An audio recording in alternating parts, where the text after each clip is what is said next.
Pani Adrianna Oczkowska-Bąkała, trener biznesu, CEO w firmie Sukces On, Szkoła Osiągania Sukcesów, jest dzisiejszym gościem Akademickiego Kwadransa Przedsiębiorczości. Witam serdecznie. Witam panią redaktor, witam wszystkich widzów i słuchaczy. Jest pani przede wszystkim trenerem biznesu, to jest pani główne zajęcie. Prowadzi pani warsztaty z efektywności, z tym jak radzić sobie ze stresem oraz programowania ciała i umysłów, także do zwiększania efektywności. Tak? To są główne tematy, którymi pani się zajmuje, czy jeszcze coś powinniśmy wiedzieć? Jeszcze prowadzę warsztaty dla dzieci i młodzieży. Są to warsztaty dotyczące komunikacji, ale także zarządzania sobą w czasie, ale także szereg warsztatów profilaktycznych. Także tą wiedzę, którą zdobywam jako trener biznesu, chcę przełożyć i dać dzieciom i młodzieży, jak również te doświadczenia, które zbieram właśnie u dzieci, chcę też przekazać biznesmenom, uczestnikom moich warsztatów, szkoleń. Co prawda miałam zapytać o coś innego, ale czego biznesmeni mogą się nauczyć od dzieci?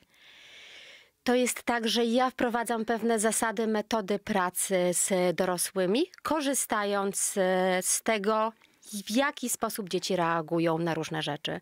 Dlatego, że w warsztatach i szkoleniach jest tak dla dorosłych, że nawet jak dany warsztat nie jest na tyle dynamiczny i gdzieś spada ta uwaga, to osoby dorosłe są w stanie na tyle się zmobilizować, że do końca warsztatu dotrwać. W przypadku dzieci i młodzieży jest tak, że naprawdę to widać, więc ja to doświadczenie dla siebie, które mam, które zdobywam tam i tak układam program, żeby te warsztaty były dynamiczne, jak również, żeby uczestnicy byli i skoncentrowani, a także mieć chwilę na to, żeby gdzieś tam to napięcie rozładować. To jest jedno, więc ja przekładam narzędzia pracy, mieszam między jednymi a drugimi.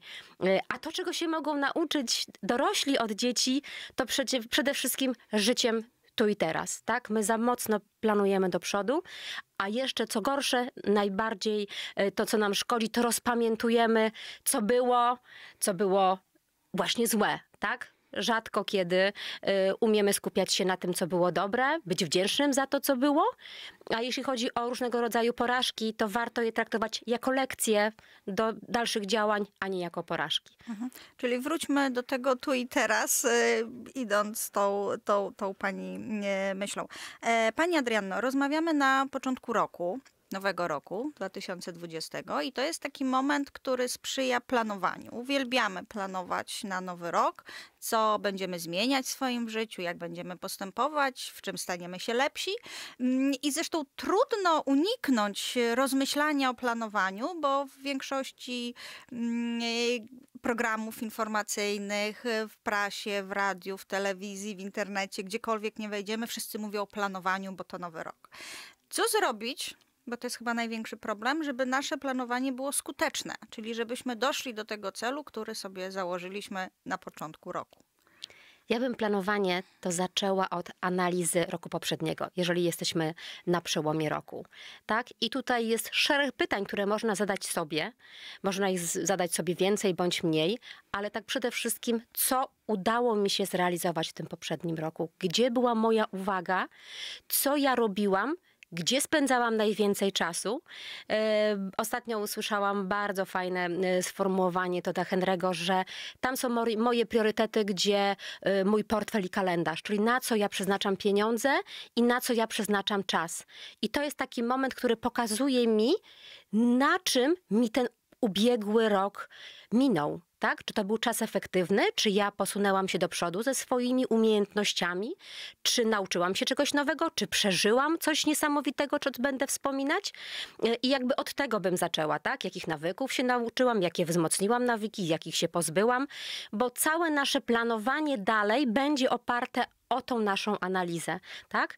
Potem krok dalej jest, co ja chcę w tym życiu, w tym 2020 roku zrealizować zawodowo, naukowo, ale również i prywatnie, tak? Bo nasze życie też jest poprzeplatane tymi naszymi działaniami edukacyjno-zawodowymi, ale też i prywatnymi. Więc warto sobie odpowiedzieć na to pytanie główne, co ja tak naprawdę chcę w tym życiu zrobić. I to planowanie, dlaczego ono często staje się nieskuteczne? Bo my planujemy, Fajnie, jak jest to zapisane na kartce, bo wtedy ma większą moc, ale czasami tylko jest niestety w myślach i słownie, po czym po tygodniu zapominamy o tym. To jest raz. Dwa, mózg tak działa, że on przez pierwszy tydzień jest w fazie takiej euforii. On nam po prostu pomaga. Będzie fajnie, będę robiła, wprowadzała nowe nawyki, nauczę się, podszlifuję język, zapiszę się na nowe szkolenia, będę mniej imprezować, tak? Po czym po tygodniu mózg zaczyna sabotować nasze działania. On lubi, jak jest łatwo, prosto i przyjemnie. I w tym momencie, jeśli potrzeba większej energii na działanie, on zaczyna podsuwać nam masę wymówek, dlaczego mamy tego nie zrobić. I tu jest taki moment, gdzie wygrywa samodyscyplina i systematyczność i odsuwamy na bok te myśli, które nam podsuwa niestety mózg. I możemy w tym momencie wrócić do tych naszych celów i zadań, które sobie postawiliśmy. I chciałam jeszcze zapytać właśnie odnośnie tego planowania, bo powiedziała pani coś takiego, że zanim zaczniemy planować kolejny rok, zastanówmy się, co jakby zrobiliśmy w roku poprzednim. Ale czy chodzi tutaj o te działania, które zaplanowaliśmy sobie w styczniu rok wcześniej, czyli jakby weryfikować te nasze plany i wtedy te nasze założenia, czy jakby sobie nie zawracać tym głowy i skupić się już na tym, co konkretnie robiliśmy? Czyli czy plany na ten rok odnosić do planów w tym roku, który już minął? Do tego tak roku, by było który już najkorzystniej, tak? Bo dlatego też warto zapisywać te nasze cele, tak? Że jeśli zapisaliśmy je na początku roku 2019, możemy się odnieść, co sobie założyliśmy, że chcemy zrobić i w jakim stopniu nam się to udało. I wtedy jest też refleksja, tak? Czy ja dalej chcę to robić, co zaplanowałem? Dlaczego ja nie zrealizowałem tych celów? Co mi przeszkodziło w tym, że on mi się nie udał? Czy ja o nich zapomniałam? Czy po prostu przeniosłam uwagę na coś innego? Czy też zabrakło mi wytrwałości? Są osoby, które nie zaplanowały roku 2019 tak dokładnie i to stąd też będzie im trudno też wrócić do tego. To wtedy ta druga metoda, że co mi w ogóle się udało w tym roku poprzednim, co zrobiłam, a co mi się nie udało, bo to też ta analiza tych rzeczy, które będą dla nas lekcją, też będzie przydatna pod takim kątem, jeśli my wiemy, co się zadziało i dlaczego się nie zadziało. I co mogę zrobić innego? Tak, tylko odnosi się pani tutaj do takiej naszej wielkiej samoświadomości, systematyczności, no ale jakby znając praktykę dnia codziennego, wiadomo, że nie wszyscy tacy jesteśmy, że potrafimy mieć refleksję taką bardzo dogłębną. Często mamy skłonność do oszukiwania samych siebie, że to my chcieliśmy, ale coś inni nam tutaj stanęli na drodze, żeby tych planów nie zrealizować.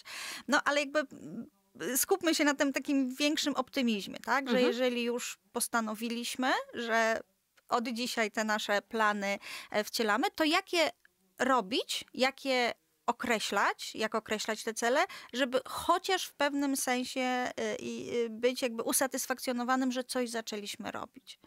To warto sobie wyznaczyć priorytety, tak?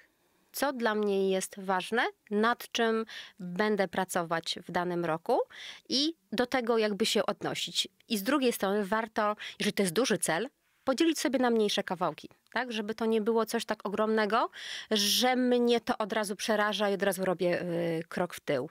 Dlatego też przy planowaniu warto rozpisywać sobie daną rzecz, dany cel na takie mniejsze kawałki i krok po kroku je realizować. Wydaje się, że to jest proste, ale bardzo często po 2, 3 tygodniach, miesiącu, 2 tracimy siłę i energię na to, żeby systematycznie wprowadzać zmiany. I tu jest też taka samoświadomość, która jest nam potrzebna, tak? Jeżeli ktoś chce coś w życiu osiągnąć, to warto wprowadzać sobie ten taki nawyk, który powoduje, że my realizujemy coś krok po małym kroku. Bo jeżeli to zupełnie puścimy i niech się dzieje, co się ma dziać i płyniemy z nurtem, prądem, tak? z nurtem rzeki, to może nas zawieść najpierw na jeden brzeg, potem na drugi, potem na trzeci, gdzieś się zatrzymamy i summa summarum, jak nie wiemy, gdzie chcemy dopłynąć, to będziemy sobie płynąć, tak? Czasami życie nam układa scenariusze. Są takie osoby, które mocno pracują świadomościowo, że mogą na tyle wpływać na samą swoją podświadomość, że pewne rzeczy im się przydarzają i są to fajne rzeczy. Ale jeżeli dołożylibyśmy do tego działanie, to z pewnością zajdziemy dalej. Mam wrażenie, że tutaj są takie dwa słowa klucze. Pierwsze to jest samoświadomość, a drugie to jest systematyczność. No właśnie, znaczy systematyczności wydaje mi się, że można się nauczyć takimi drobnymi krok po kroczku działaniami, bycie konsekwentnym, tak, w ustaleniu sobie właśnie tych priorytetów, o których pani mówiła. Natomiast jak jest z tą samoświadomością? Jakby czym ona jest i kiedy zdajemy sobie sprawę, że zaczynamy sami kierować własnym życiem, a nie tak jak właśnie pani podała ten przykład, przechodzimy od brzegu, a właściwie płyniemy od brzegu do brzegu i zdajemy się na ten nurt. Często jest taki impuls, tak, że nie podoba nam się punkt, miejsce, w którym jesteśmy i jest decyzja, że chcemy to zmienić. Tak? To jest jakby najczęściej się zadziewa, że ja już tyle czasu upłynęło, robiłam różne rzeczy i jednak nie jestem w tym miejscu, w którym chciałabym być. I to jest taki pierwszy punkt, kiedy się ta samoświadomość pojawia i to jest taki pierwszy punkt, gdzie ktoś podejmuje decyzję, że chce coś w sobie, w swoim życiu zmienić. Czasami ten impuls pochodzi od innej osoby. Patrzymy, jak ktoś się rozwija, albo ktoś nam udziela jakichś rad, albo trafiamy na jakieś szkolenie, książkę i też przychodzi taki moment, gdzie następuje takie przysłowiowy klik i zaczynamy troszkę inaczej patrzeć na swoje życie i zaczynamy chcieć czegoś więcej niż mamy. Tylko, że to czasami może nastąpić bardzo późno w naszym życiu. Może i dlatego warto też obracać się wśród takich osób, które mogą nas zainspirować. Mówi się, że jesteśmy taką wypadkową 5 osób, z którymi przebywamy najbliżej. I warto sobie to otoczenie na tyle kreować i zmieniać i bywać w takim otoczeniu, które nas ciągnie w górę, a nie ciągnie w dół. Znaczy jakby takim kolejnym pojęciem, które tutaj u pani w pracy się pojawia, w tych warsztatach, które pani realizuje, to jest efektywność. Czym jest dla pani efektywność? Efektywność jest dla mnie tym, co można zrobić to jest coś, co można zrobić w krótszym czasie i z mniejszym wysiłkiem, czy to psychicznym, czy to fizycznym. To jest tak najprostsza definicja i do tego prowadzi naprawdę wiele dróg. A biorąc pod uwagę pani doświadczenie, można się tej efektywności nauczyć? Znaczy nie efektywności, ale czy można się nauczyć bycia efektywnym, bo to chyba to jest bardziej istotne. Wielu rzeczy można się nauczyć i bycia efektywnym również. Jedyny warunek po prostu chęci i praca. Chęci i praca. Byleby nam w tym roku tej chęci i pracy nie zabrakło. I jeszcze już ostatnie pytanie, bo czas nas nieubłaganie goni. Czym jest dla pani sukces? Ma pani pojęcie słowo sukces w nazwie firmy i w pani stronie internetowej. Czym jest dla pani sukces? Sukces jest dla każdego czym innym, tak? On jest uwarunkowany naprawdę wieloma rzeczami i można go traktować bardzo szeroko, bardzo poważnie, jak również cieszyć się naprawdę z małych rzeczy. Bo to jest tak, że dla mnie sukces jest to, że ja jestem zadowolona ze swojej pracy, z pracy innych pod moim okiem i ja tak go pojmuję jakby w swoim najbliższym otoczeniu. I to jest tak, że nawet jest taka anegdota o sukcesie, gdzie nie wiem, czy możemy ją przytoczyć, ale ona troszkę daje też taki poziom refleksji na całe życie, że dla małego dziecka sukcesem jest to, żeby mieć suchą pieluchę. Dla dziecka w przedszkolu i w szkole sukcesem jest być lubianym. Dla młodego człowieka na początku sukcesem jest być kochanym. Jeśli osiąga swój średni wiek, sukcesem może być praca, pieniądze, prestiż. Życie potem zatacza takie koło i sukcesem potem jest być kochanym. Następnie sukcesem jest być lubianym, a na samym końcu, żeby mieć suchą pieluchę. No tak, to jest na pewno anegdota, która zmusza nas do myślenia. Zakończmy nasz program tym, żeby wszystkim życzyć przede wszystkim czego? Efektów, bycia efektywnym, Żeby byli zadowoleni z tego, co zrobili i z tego, co robią. sukcesów i systematyczności, tak? Czyli wracamy do tego, o czym mówiliśmy Wszystko na na początku. S. Wszystko na S. Bardzo dziękuję za rozmowę. Dziękuję bardzo.